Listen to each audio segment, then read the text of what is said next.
While laughing with friends, I called my husband gay, not knowing he was listening to us, and then, If I could take back one moment, one sentence, I'd reverse the words and actions that broke my marriage in a heartbeat. But some things, once said, can never be unsaid. This is going to take a bit to explain, and I'll do my best to keep it straight. But my mind is a mess right now, so bear with me.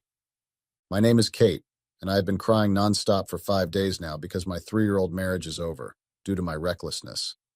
My husband and I have been together for 4 years and married for 3. We were close friends for a little period of time before dating, and we genuinely believed we had found true love. You see, Jemmy is a sweet husband, and I love him so much, but there was a time I thought I didn't. But before you judge me, here's a bit of a background story. Jemmy is a workaholic, and I was totally not against that because I am a stay-at-home wife, so he worked hard to pay all the bills and provide all the necessities. He took care of me in every possible way, emotionally and materially, so that I never have to worry about a thing.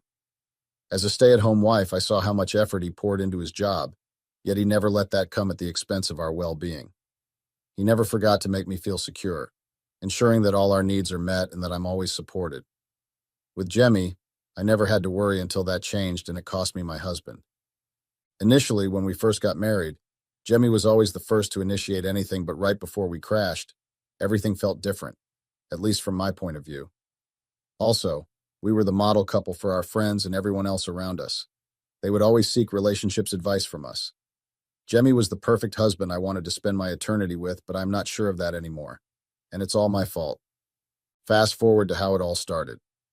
Jemmy gave his all when it has to do with work, which is a good thing.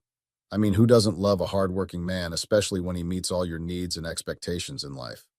And working hard doesn't mean giving yourself away, but that's exactly what Jemmy did. He gave a piece of himself away bit by bit, and that was enough to mess with my brain. One night, after one of our beautiful intimate moments together, Jemmy told me about his plans to get a promotion so I can live the way I so much wanted. Not like we were poor, I just wanted more. His plans included working harder than he was already. I wanted to be really supportive, but I didn't know that meant pushing me away from his life. That's how I saw it, and that's exactly what he did. He pushed me away, but I realized later he wasn't the one behind the push, and that it was me all along, and I only blamed it on himself as a way of not letting myself feel guilty. First of all, Jemmy and his brother are best friends, and they work in the same company. They had this unique and admirable friendship that every sibling would wish for, and I was thankful for that as well because we all became friends, and some of the time we all hung out together. Jemmy is very handsome, and so was his brother Timothy. I think it's a family thing because I've seen pictures of their deceased parents, and they're nothing short of beauty. Jemmy and Timothy lost their parents when they were both young, and since then, it's been the two of them. They've been really supportive of each other, and that has only deepened their bond. Normally, once Jemmy returned from work, he spent his time making sure he didn't miss out on anything at home or about me. He made sure I felt loved and appreciated, but all of a sudden that changed. Jemmy started being distant and pulling away from me in noticeable ways. At first, it was subtle. My husband had always been a hard worker, but suddenly it was like he was in a different world entirely, one that didn't include me. He started coming back home late every night, sometimes looking worn out, other times just distracted. He'd mumble an apology, kick off his shoes, and head straight to bed. It wasn't like him. We used to have dinner together every night, even if he came home tired. But then, we barely had dinner together anymore, or talked about our day, or shared stories and laughed over silly things that happened at his office or in the neighborhood. Those days of connection were slipping away, one late night after another. I totally understood him because I knew he was doing this for us. But it didn't get better. It got worse. Not only was he coming home late, but he'd also started staying up when he got home. He would sit on the couch or at the kitchen table, and his face would be glowing blue from his laptop screen with his fingers tapping away like his life depended on it. And if he wasn't on his laptop, he was glued to his phone, typing messages to who knows who. One day I approached him and he apologized for everything and told me I should give him a little bit of time and that everything will work out fine and he will make it up to me. He claimed it was a busy period for him at work. I took his words and didn't really mind as far as he was doing his best to take care of us. I even supported him and gave him the go-ahead. Then he stopped coming home every night. He stayed over some days at work, and at first I thought he was cheating with another woman, but there was no other woman in his life except me. I confirmed that. One night when he came home early, although I would love to say accidentally got home early, I went through his phone when he left to shower. I knew his password, so I opened his phone, but there was nothing to be mad about. The only two numbers he was frequently texting and receiving calls from were his boss and his brother Timothy, so I didn't bother to check the details of their text. I trusted his relationship with his brother, and besides that, they have every right to text all the time. They're siblings. Also, his boss is male, so I've nothing to worry about. So maybe I was just overthinking everything. Maybe it was the stress of work that truly kept him up at work. But then, his boss started calling him out at odd hours. At first, I didn't think much of it. I get his busy schedules and all that. But this time, it felt different. The calls would come in after dinner, and just when I thought we might actually spend some time together. His phone would ring, and I'd watch him answer with that same weary look in his eyes, and his voice would become low, and sometimes he would even step out of my presence to answer the call.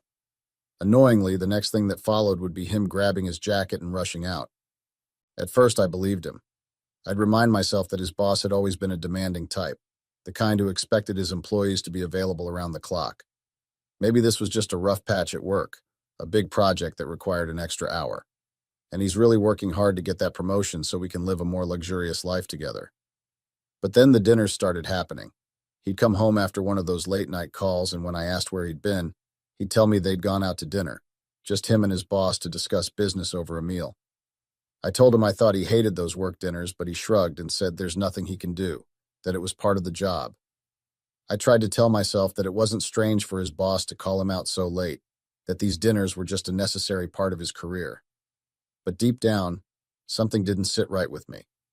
Without a word of complaint from me, he would apologize and say he knew he was not the perfect partner at the moment, but he wanted to make me proud, and that he's this close to getting that promotion, and thanks to his efforts and skillful talent, he has become his boss's favorite. I always thought his apologies were made out of the guilt he was feeling for hurting me and pretending to use work as an excuse. But that wasn't all. Another one that made me conclude that my marriage was failing was the unexpected emergency meeting in another city. He explained how it came up last minute and he would rather be home with me, but the trip was important. I started to wonder what kind of emergencies could possibly require him to be away so often. Was he really just that indispensable to his boss? Or was there something else going on? Something he didn't want to tell me? I couldn't take it any longer. My mind was spinning with questions I didn't dare ask. During one of his emergency trips, I called Timothy over to inquire more about everything, but that was the breaking point of everything. When I explained everything to Timothy, he stated there might be more to it because his boss no longer has anyone's time except for Jemmy. They spend almost every time together and do everything in secret, and that confirmed my suspicions. I knew how close his brother was to him and how much he valued their relationship, so he wouldn't just light fire without smoke. I didn't expect this twist at all. I was the one that forced Jemmy into getting a promotion because I didn't like his position at the company, although it wasn't a bad position and his pay was good. But I needed him to rise higher so I could live a more luxurious life and brag around with my friends, but then his boss took him away from me. Since he started working excessively, we've not had anything, and he was always too tired to initiate anything. Even when I'll shower and dress in the most sexy of lingerie next to him, Jemmy won't still make a move. Now everything made sense. Spending time with Timothy during his absence made me realize how boring and stupid our marriage was, and that's when I did the unthinkable. Jemmy was doing his, and I was doing mine. I didn't care to confront him, and it didn't bother me because I thought I didn't love him anymore, and I hated him for sucking up to his boss and replacing him with me. I forgot all about him during his trip days because I had someone equally or more charming than him then. Also, I started manipulating him to work harder and go on more trips so he wouldn't have to interfere with my own plans. It got serious and out of control when I did the worst thing a wife should never do. Instead of confronting my husband and communicating my feelings sincerely to him, I made myself hate him for that period. Maybe I couldn't blame him for anything because that was my own way to not feel guilty for cheating on him with his brother. There were days he would call and I'd be on the phone telling him how much I missed him while I was seriously being busy with his brother in bed. And what made it more exciting was Timothy was not going easy on me, especially during the calls. Sometimes I'd mute his call on my end, leaving him hanging till he was tired, and then he would end the call.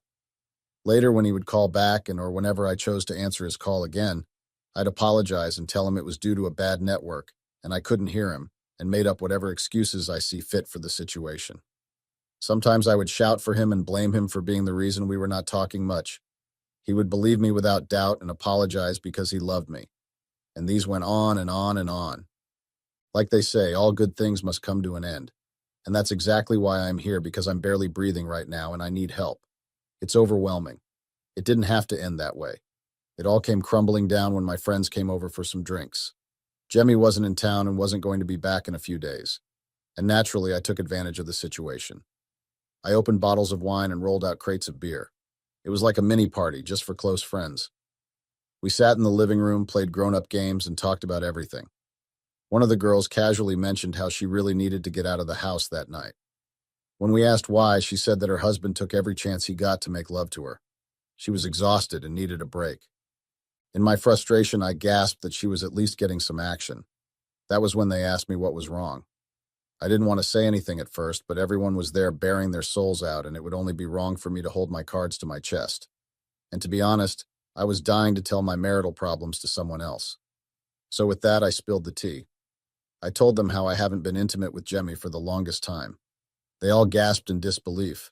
Some even asked me how I was still functioning without getting my joints lubricated frequently.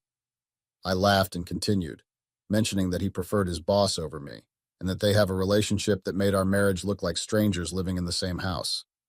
I expressed my suspicion of them being romantically and intimately involved with each other. "I think my husband is gay," I said with an unsettling taste in my mouth. Most of them gasped in shock and others laughed. I told them how it made me feel uncomfortable that he'd come home and lay beside me after being frivolous with his boss. My complaint went on and on for a proper amount of time, like I had been waiting for an opportunity to say all this. My friends made jokes about how my husband would participate in role play with his boss to make things interesting between them. One of them even mentioned that she could already imagine my husband in bed with his boss, and in saying that, the image got in my head too. It gave me chills. But that wasn't the heartrending part. The fact is, I fell asleep, drunk as a fish. And when I woke up the next morning, my friends were all over the place. They had found whatever spot they could lay on to sleep in their drunken state, but I saw a figure standing in front of me. The image was blurry, but it was soon clear enough for me to know who it was. It was Jemmy standing there. I got up and looked around. The house was scattered and dirtied, and I could see the displeasure on Jemmy's face. He stood there, stern as a well-rooted tree. I sprang up, and the first question I asked was, what was he doing there? He looked around with disgust and opened with the news that he got the promotion, which was way earlier than planned. And I wanted to be happy for him, but the situation felt off, and he had a scary look on his face. So instead, I asked him why he looked that way if he just got what we have always wanted. He first looked around and shouted at the top of his lungs, ordering everyone to wake up. It was like I was seeing a monster. No. Some of my friends were so consumed by hangovers that they couldn't hear him or even bother to wake up. That was when Jemmy picked up a throw pillow and started smacking them with it while shouting. In his fury, he said he was on his way to the airport to fly back home when he called to inform me of the good news and tell me he'd be coming back early. But instead, he heard me demeaning him to a group of stupid people who were okay enough to listen. I quickly picked up my phone and checked my call log. I was on call with Jemmy for over 10 minutes the previous night. He heard everything I said about him being gay. Jemmy lost it.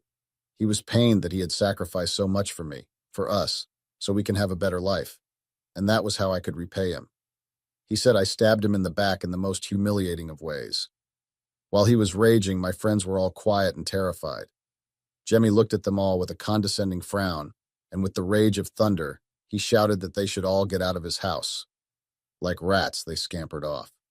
He said that if any one of them were still hiding in the house, he would find them and they wouldn't like the end of it. When he didn't get any answers, he walked upstairs and I followed fervently. He checked the first room. It was empty. Then he checked our room and it was also empty. But there was a creaking sound coming from the wardrobe and my heart tanked.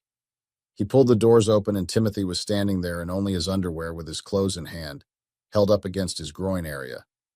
Jemmy called his name in shock, and he saw the guilt and embarrassment on Timothy's face. He looked at me to say something, and I had the same guilt and embarrassment. He couldn't believe it. He began staggering backwards, and I called his name to try and calm him down. He asked what he clearly now knew the answer to. He asked if we had been sleeping together. I was so flushed with guilt that I couldn't answer. But Timothy opened his mouth to tell my husband I had seduced him and forced him to sleep with me. But he refused, considering the fact that they were brothers. But then, I brought some crazy friends over who drugged him and forced him to do what he never wanted to. I was shocked to the bone. I never expected that from Timothy. I fell into tears. I begged Jemmy not to listen to him, that he was lying. He was the one that flirted with me first, and because of how hard things had been between us. Without batting an eye, Jemmy looked at Timothy and disowned him as his brother. Then Jemmy looked at me and told me that I should be out of his house by the time he got back. He said he never wanted to see our faces again. And I didn't know just how serious he meant that. He stormed out of the door and I followed him, begging and crawling behind him. But he didn't care what I had to say. He walked out of the house and out of my life. And that was how I lost my husband. Please, how do I earn my husband's trust back? I don't want to navigate this life without him. I wish I didn't get so drunk that night that I accidentally answered his call without knowing. Please help me if you have advice on what I should do. I'm desperate. Update. Yeah. Hello everyone, I'm back and I wished I could say it's good news, but the reality is I'm heartbroken. It feels surreal, like I'm trapped in a nightmare I can't wake up from. I miss him so much. I miss the laughter, the comfort, the love we built together. It's hard to imagine a life without him. I know most of you here blame me for not trusting him and holding on to him after I had pushed him to work hard for my selfish desires. But that's not what I need right now. I don't need that hate. The negativity in this platform is too much. I know what I did was brutal, and Jemmy felt betrayed, and also thanks to me, his relationship with his brother is damaged forever. None of us are perfect. We've all made mistakes, but that doesn't define who we are. So please calm down with your harsh words and criticism, because I'm really trying my best to learn from my mistakes and never to be that kind of person again if life lets me. It's just that the repercussions of my actions and words have made life a living hell for me. Because after Jemmy drove me away, I went back to his house after he stopped responding to my texts and calls. But it was too late. He had sold the house and he moved away from the city. His promotion was a big one, and he was also transferred to the international branch of his company. So it was a good start for him, but not for me. Thinking about everything I'm missing out on because of my lack of patience and trust, it hurts badly. Jemmy had mentioned that if I was questioning his sexuality and didn't trust him enough, I should have spoken up and maybe it wouldn't have gotten to this, but I didn't. I slept with his brother and then made fun of him with my friends. I let the devil use me. The thing is, I don't have anywhere else to go. I've been squatting with one of my friends for a few days now. Luckily for me, she's the only one that opened the door for me. But now, she's complaining about me every single time and even gossips me to her colleagues. She blamed me for cheating on my husband when he was busy trying to build a good life for us. Honestly, I know I was in the wrong, but I'm tired of hearing her say it. She has threatened to throw me out soon. I don't know what to do. To add injury to salt, I'm pregnant and it's Timothy's, but he has completely denied it. He said I was a slut, and I have probably slept around with different men, and now I have no shame trying to force him to take care of another person's child. He has refused to take responsibility, and I am left alone in this cruel world with no money, no job, or a life of my own. Jemmy was my life and threw that away for nothing. Yesterday, I received divorce papers from him via mail. But I'm still holding on to hope that maybe he'll reconsider, but deep down, I know I have to accept his decision. I pray this is not of me, because as I sit here trying to type this, my tears won't stop falling. My hands are trembling, and my screen blurs every few seconds because I can't hold back the tears. It's like my heart is breaking all over again with every letter that I'm typing, and I don't even know if I'm making sense anymore. But I needed to get this out, even if it hurts more than I can put into words. Thank you for reading. I just needed to vent. I'm trying to focus on healing and learning from this painful experience, but it's so incredibly hard right now. I was married to this guy, or rather this jerk, as I like to call him now. His name was Luke. I loved him a lot until one day. He kicked me out of his life and replaced me with his secretary. All I did was be a little friendly with one of his friends. He did not like that I was throwing myself at other men, as he put it. I mean, that was the most ridiculous allegation he could have put on me. My husband had been the scariest thing that ever happened to me, and would not want anyone else to go through the shit I went through. I had trusted Luke with my deepest fears and vulnerabilities, hoping he would understand and support me. However, his reaction to a simple interaction with his friend made me question the depth of our relationship. It was disheartening to realize that he couldn't see beyond his own insecurities and trust issues. I am writing this post hiding from him in the bathroom as he is outside waiting for me to finish my business. I am scared of the consequences if he finds out about this. I am sending out this message to all of you to help me get out of this situation. I would trade anything for a simple and normal life away from him. I need suggestions on how I can get myself out of this situation. I can see myself going into a phase of depression and I am losing my confidence. I am writing this post in the hope that someone out there might be able to help me in some way and motivate me to get out of this situation. But to be honest, I feel like it's getting more and more difficult as the days go by. Let me go back to the start and tell you where it all started from. My name is Angela, and I am 31 years old. I have been married to Luke for the past 10 years. He is also 31 years old. We got married when we were in our final year of college. At that time, Luke meant the world to me. He was the college football captain, and everyone idolized him. He had a big, bustling personality and was a college stud. As a result, all the girls of our college used to swoon over him and wanted to be his girlfriend. What helped me capture Luke's heart was that I was very attractive, and the best part was that he had eyes only for me. Even when the other girls tried talking to him, he would just keep looking at me from a distance. One day, as I was heading home after college, Luke came over to me and asked me out. I was slightly taken aback by his boldness, but at the same time, I was overwhelmed that he actually came over and talked to me.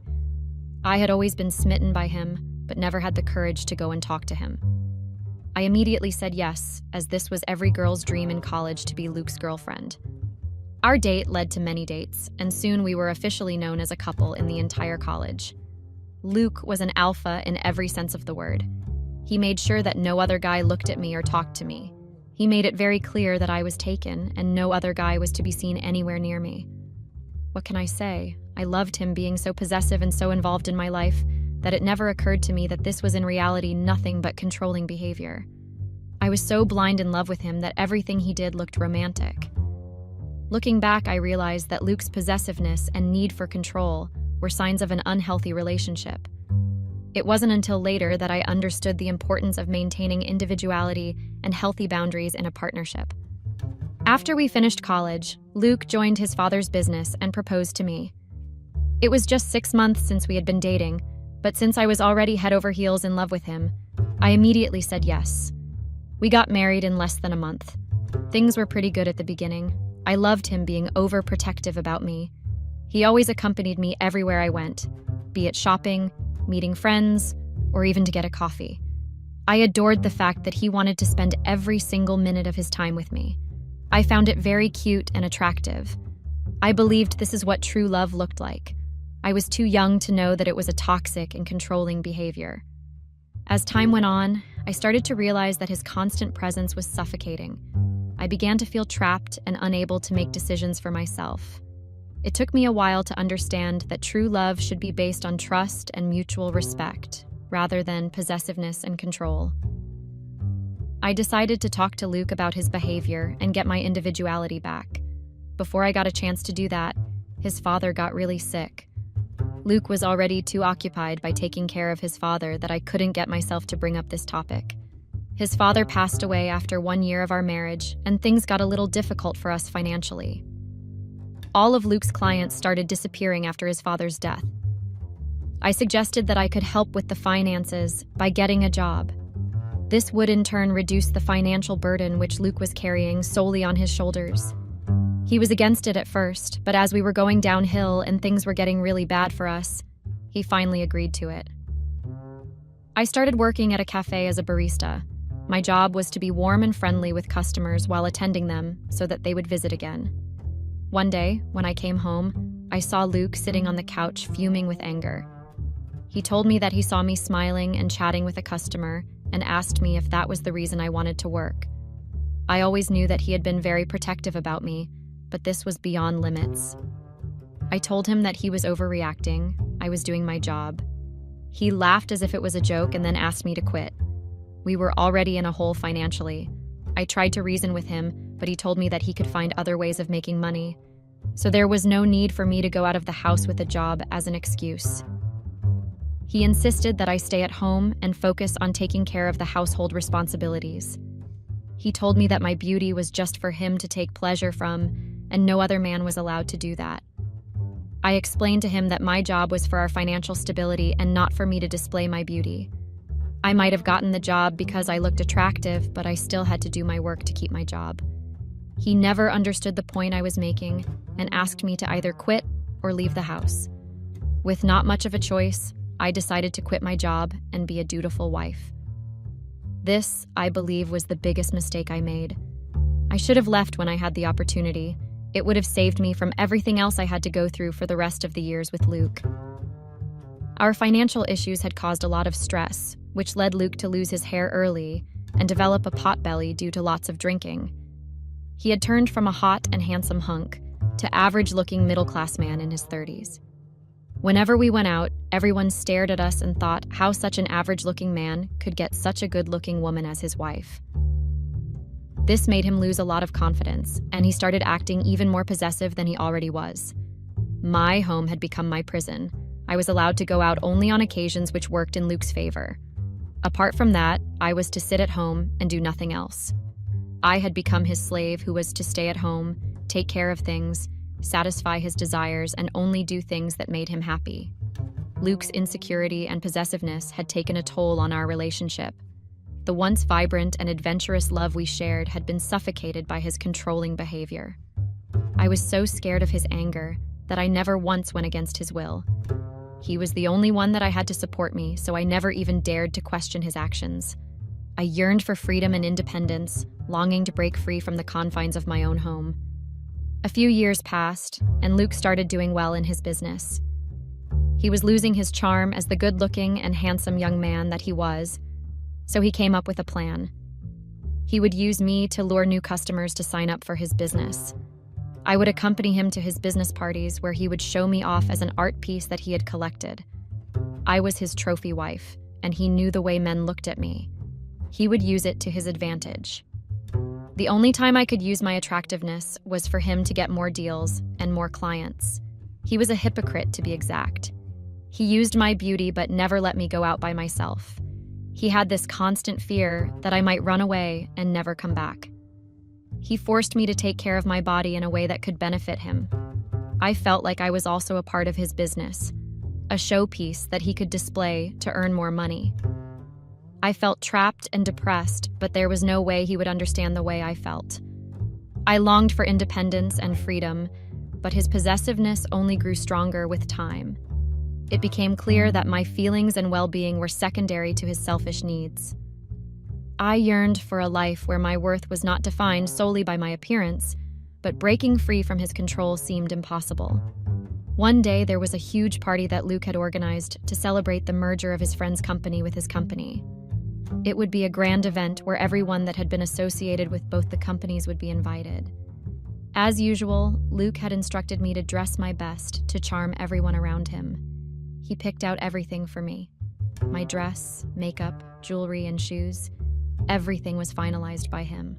I didn't even try bothering to argue with him after all these years, as I knew it would be futile. I knew that there was no point in banging my head against a wall. I had been thinking of ways to set myself free from Luke's control. I was getting ready when suddenly I thought of something that I could do that might help me achieve it.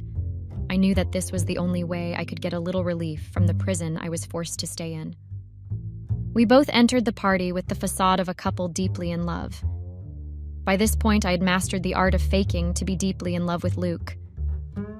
The only good thing about this marriage was that Luke never cheated on me. Though he was overpossessive and tortured me by treating me like a robot, he never once looked at any other woman. I guess that was the only reason I put up with everything he made me go through for all these years. As we walked in, I realized that maybe he was with me for the same reason. I had never even once crossed the line with all these men he made me meet. I was very clear in my approach that I was happily married and did not like anyone getting clingy or a little too personal. Today, I decided to let go of my guard and see how Luke reacts to it. I was anyway going to be in hell after going home. Why not loosen up a little at least during the party? As I kept meeting people, I started to think who I should choose out of all these men that will enrage Luke the most. I finally settled on his friend Liam, who was the second most important person at this party. He would be a perfect fit as he could not leave until the party ended. As the night went on, I noticed Liam becoming more and more intrigued by my presence. His eyes lingered on me, and I could sense his curiosity growing. I couldn't help but feel a mischievous thrill, knowing that Luke would surely be provoked by this unexpected connection forming between his friend and me. I walked towards Liam and congratulated him for the merger. He thanked me and was about to leave when I asked him how he was feeling about working with his longtime friend Luke. He started talking about it, and I tried to look if I could find Luke somewhere in the crowd. I finally spotted Luke talking to the servers about the arrangements, probably.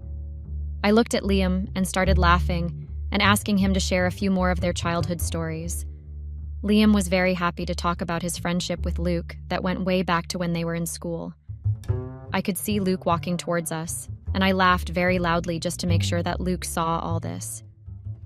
Luke walked towards us and pulled me away, which definitely raised a few eyebrows from the people that were around us. Liam looked shocked at Luke's behavior. Luke smiled and told me that he wanted to steal me for a minute to talk about something.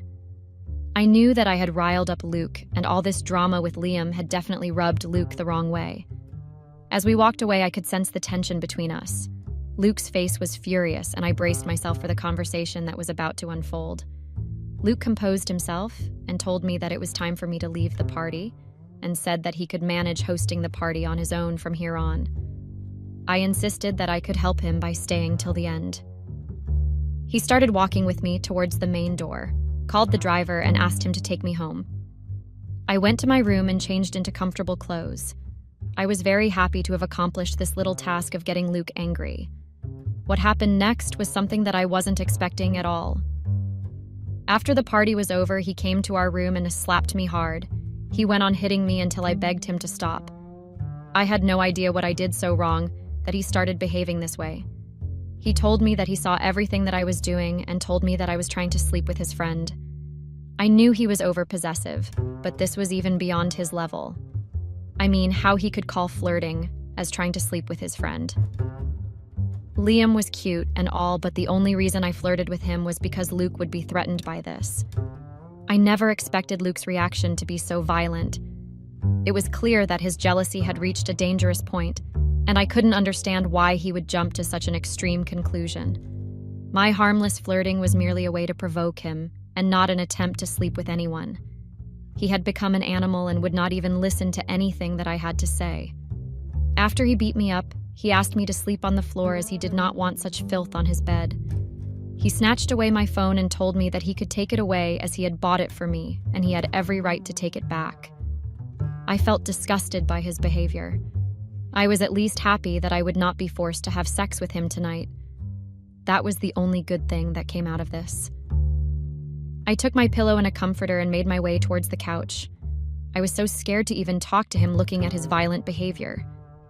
I made myself comfortable on the couch and lied down. Luke changed into his boxers and was lying on his bed. There was a knock on the door and he motioned me to open it. I opened the door and saw a young girl from the party still wearing her dress at the door. I looked puzzled and looked towards Luke, but he screamed for the girl to get in. I stood with the door open, waiting for her to complete her conversation with Luke and leave. To my surprise, Luke told her to sit beside him on the bed and started praising her beauty. He complimented that she had wonderful lips and went ahead and kissed them. My jaw dropped at what I was seeing and I screamed at Luke.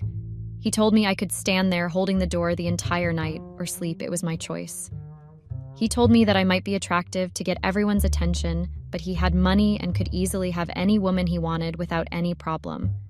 He even told me that he was not very happy with me sexually, but was with me because I was always loyal and never crossed my limits. But now that I have shown my true colors to him, he would not feel guilty about anything he would be doing going forward. I just stood there unable to understand what was happening. I was hoping all of this to be a really bad dream, and once I woke up, everything would be the same. After 15 seconds, I realized that all this was actually real and was happening because of a small mistake that I made by flirting with Liam. I closed the door and lied down on the couch. I could hear the moaning sounds of the girl, which was making it very difficult for me to even fall asleep. I knew that there was no point in asking Luke to stop doing all this and forgive me. I decided to talk to him in the morning when his anger had suppressed and explain to him why I did all of that. It took me a lot of tossing and turning and putting a pillow over my head to save myself from all the noise that was coming from the bed to finally fall asleep. When I got up the next morning, there was no one on the bed and no sign of the girl anywhere.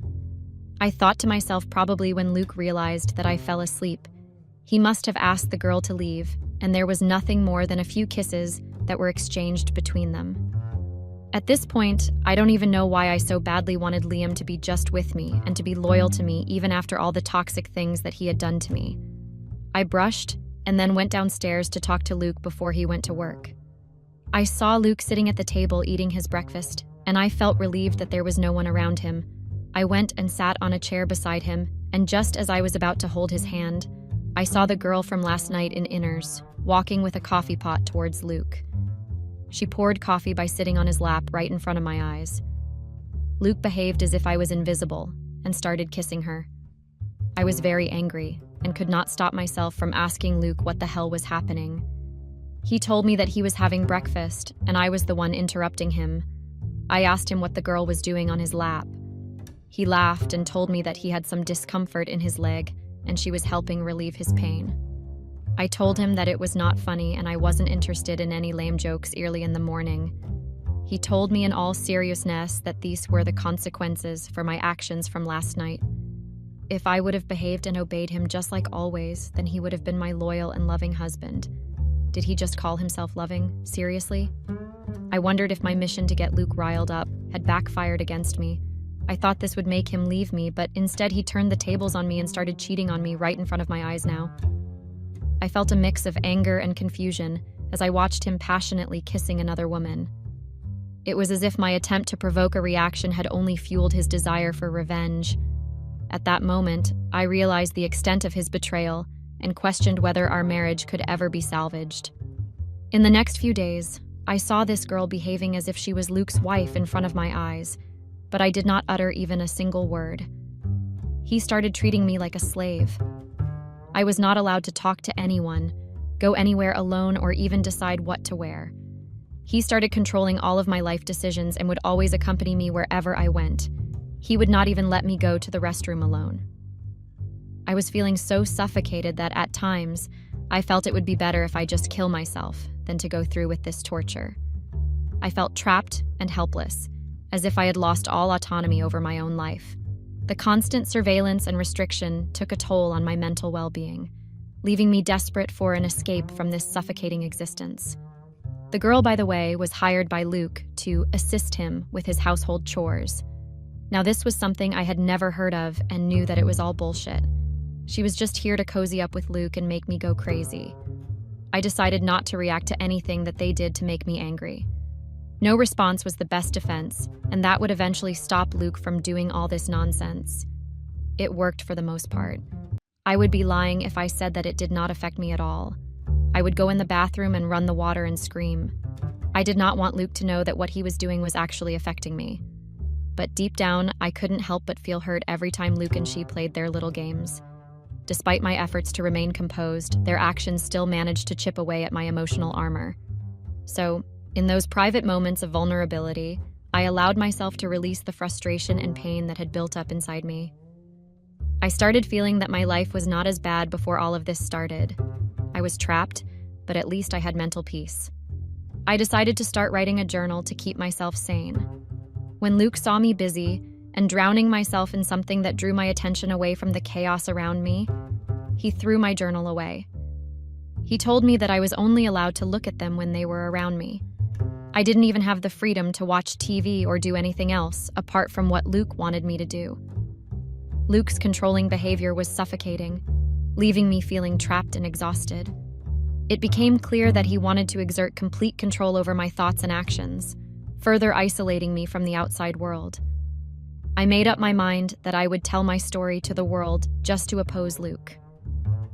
Every time I went to the bathroom, I would write a little of this post and make sure Luke never got a hint of it. It has been 2 weeks since I started writing this post, and believe me, this is the only thing that is keeping me sane. I am hopeful that when this goes out, someone out there would help me get out of this situation. As I continue to write, I feel a sense of empowerment and liberation, knowing that my words hold the potential to expose Luke's control over me. Each bathroom visit becomes a clandestine act of defiance, fueling my determination to seek help and escape from this oppressive situation. With every passing day, my hope grows stronger that my story will reach someone who can offer assistance and bring an end to my isolation. Update 1. Thank you, all of you, for your wishes and prayers that had helped me come out of the prison I was in. Once I posted this message, I received so many responses from so many people who gave me a few suggestions and ideas about how I could free myself from my husband's fists. I ran away and hid myself at one of my friend's house. There was no way he would suspect me to be here. I had my friend take pictures of my face and other places where there were bruises from Luke hitting me. I decided to make sure he pays for the nightmare he had made me go through. I knew that the evidence I gathered would strengthen my case and protect me from any potential harm. With the support of my friend, I hired a lawyer and sent Luke the divorce papers.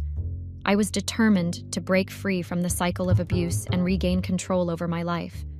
The divorce papers were not only a legal step, but also a symbolic declaration of my independence.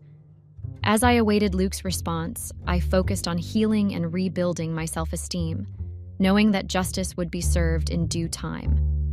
I felt empowered to take a stand against the abuse and fight for my rights, thanks to all the support I received from all of you guys. The love I received has helped me take such a big step without any doubts and negativity. I am grateful for the encouragement and belief that has been instilled in me, which has given me the strength to pursue a brighter future. With each passing day, I am reminded that I am not alone in this journey and that I have a network of unwavering support behind me. Update 2. It had been a month since I sent the divorce papers to Luke. I was getting anxious as I did not hear back from Luke. I couldn't help but wonder if he had received the papers or if he was intentionally avoiding responding. The uncertainty was weighing heavily on my mind, making it difficult to focus on anything else. I started looking out for work, but I wasn't able to land a decent job because I did not have the qualifications and the experience to be hired by a company. I did not give up and wanted to be independent and take charge of my life. I decided to enroll in some online courses and acquire the necessary skills to improve my job prospects. It was a challenging journey, but I was determined to prove myself and create a better future for myself. As I focused on my personal growth, I hoped that Luke would eventually respond to the divorce papers, allowing me to move forward with my life. I was taking up management lessons for better job prospects when I saw Luke and Liam leaving the building from a hotel. I hid myself in the crowd, as I did not want to be seen by Luke in the middle of the divorce. I was also working part-time as a barista to make up for my monthly expenses. I couldn't live with my friend forever. I would have to at least compensate for the groceries and any other personal things that I needed for myself. I was working in the cafe as usual after my classes. A man walked in for a coffee and told me that I looked too pretty to be a barista. I thanked him for the compliment and told him that I would get him his coffee to his table. He was working on his laptop and looked dressed up for a meeting. I took his coffee to him and saw that he worked for a company that I was eyeing to give an interview for. I took my chances and told him that I would be completing my management diploma soon, and I would really be interested in working with his company. He seemed intrigued and asked me about my experience and qualifications. I confidently shared my relevant skills and explained how my management diploma would be a valuable asset to the company. He nodded approvingly and mentioned that they were actually looking to hire someone with my background. He offered to pass along my resume and put in a good word for me to the hiring manager. Grateful for the unexpected opportunity, I thanked him sincerely and exchanged contact information, hopeful for a potential job opportunity. He called me the next day for an interview at his office. I was elated and wore my best professional clothes and went for the interview. I walked into his office and greeted him. He hired me without asking too many questions and did not even bother about me not having any previous experience. It was a little weird, but I decided to not think too much about it and go ahead with it. He told me that my job would be to assist him with his scheduling and day-to-day activities, which was more like a personal assistant. He just wanted someone attractive for this job and did not care about the experience. I thought for a while and said that as long as I have a decent pay, it was better to take the job than keep working my ass off as a part-time barista. I started working for my new boss, Damon, since a week ago. Luke responded to the divorce papers by filing adultery from my end. I submitted documents of him physically and mentally abusing me with evidence. I knew that Luke's story had no proof, and he was only trying to stretch this for as long as he could. I made it very clear that I do not need anything from him apart from the divorce. My lawyer assured me that things would be in my favor and I had nothing to worry about. I was grateful that my life was finally getting back on track both financially and mentally. I was to accompany Damon to one of his meetings, where I saw Luke as one of the people attending the meeting. I froze for a few seconds and even wanted to leave as I did not want to face him, but then I thought that I am going to face this bastard and look him in the eye. I would never, ever run away from him or be scared of him. I walked with an air of confidence and stood beside Damon. I focused on taking notes, which was my job. After the meeting, Luke walked to Damon and told me if he could talk to me in private for 5 minutes. Damon agreed, and I had no choice but to talk to him. We moved to an area with no one around. I was hoping for him to apologize to me. To my dismay, he said that he always knew that I would take advantage of my beauty to manipulate men for my advantage. I was taken aback by Luke's accusation, as it was completely untrue and very unfair. I calmly defended myself, explaining that my success was a result of hard work and intelligence, not manipulation or deceit. It was disheartening to realize that Luke had such a bad perception of me, but I remained composed and determined to prove him wrong. I decided that there was no point in making Luke realize that it was my hard work that got me here. Why the hell am I even trying to prove my innocence to Luke? We were in the middle of getting a divorce, and there was no reason for me to make him believe me. On the contrary, he was the one who actually made out in front of me with another girl. He was the one who should be sorry for his actions. Why should I even spend a single minute talking to him? I told him that I had nothing else to say to him, and if he had something, then he could contact my lawyer. I knew this irked him to the core, but that is what gave me satisfaction. I was no longer the submissive, low-confident woman who was head over heels in love with Luke, and who would agree to do anything he asked of. After 2 months of denial from Luke, I finally received my divorce papers. I felt so light and free after such a long time. The weight of the past had finally been lifted off my shoulders, allowing me to breathe and move forward with a renewed sense of hope. I could now envision a brighter future ahead. It was a bittersweet moment, as I couldn't help but reflect on the lessons I learned and the personal growth achieved throughout this challenging journey. As I held the divorce papers in my hands, I couldn't help but feel a mix of emotions. While there was a sense of relief and liberation, there was also a tinge of sadness for the end of a chapter in my life. However, I knew that this was a necessary step towards finding happiness and embracing new opportunities that awaited me. When I look back now, I feel like I wasted 10 years of my youth for a guy who married me just for my looks. He never loved me and made sure I remained his puppet for his entire life. I am slowly trying to pick up where I left. It is a difficult journey. Rebuilding my life after such a devastating experience requires immense strength and resilience. Despite the challenges, I am determined to reclaim my independence and find happiness on my own terms. Each step forward brings me closer to a future where I am no longer defined by someone else's actions or expectations. I want to show Luke that I don't need a man to provide for me. The immense hatred I have towards him is a constant motivation for me to strive and do better in life. I would like to thank you all for your support throughout my journey so far. You guys and your positive comments have helped me turn my life around for the better. I would always be grateful to all of your love and concern for my well-being. Your encouragement and kind words have truly made a difference in my life. With your support, I have been able to overcome obstacles and achieve things I never thought were possible. I am excited to continue sharing my progress with all of you and hope to inspire others along the way. Thank you once again for being there for me, and here's to a future filled with even more positivity and success. I would keep you updated with hopefully more positive stuff coming my way.